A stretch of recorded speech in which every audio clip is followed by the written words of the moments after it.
ఈరోజు స్పెషల్ కొమ్ము శనగల కూర.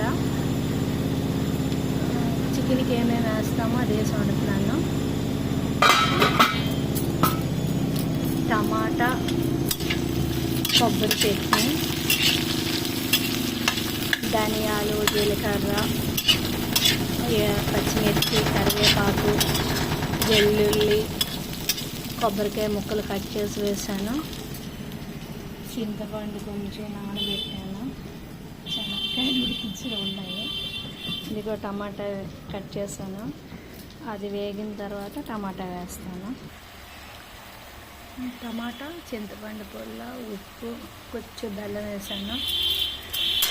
ఈ టమాటాలు బాగా మెత్తబడిన వరకు ఉంచేసి గ్రైండ్ చేసి మళ్ళీ పోపు వేసుకోవడం. కొబ్బరి టమాటా పచ్చడి రెడీ. ఇది కూడా అన్నంతో కానీ దోశలతో దేనితోనైనా బాగుంటుంది. గారెలు, చపాతీతో కూడా బాగుంటుంది.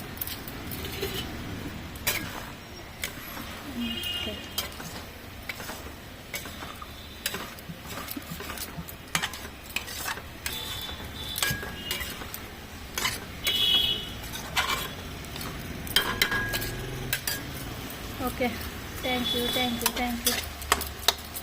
ఇది మళ్ళీ పోపు వేయడం అనేసరికి చాలా ఈలోపు ఏమైనా ఫోన్ వచ్చింది అనుకోండి, మళ్ళీ ఈ వీడియో కట్ అయిపోవడం అలా అవుతుంటుంది. టమాటా బాగా మెత్తగా అయితే బాగుంటుంది. అప్పుడు పొయ్యి ఖాళీ లేదు, వేరే పొయ్యి కూడా ఖాళీ లేకపోవడం ఇలా ఉంచాను. ఖాళీ ఉంటే ఇంకోవైపు టమాటా పెట్టేద్దాను, వేరం అయిపోను. Okay, thank you.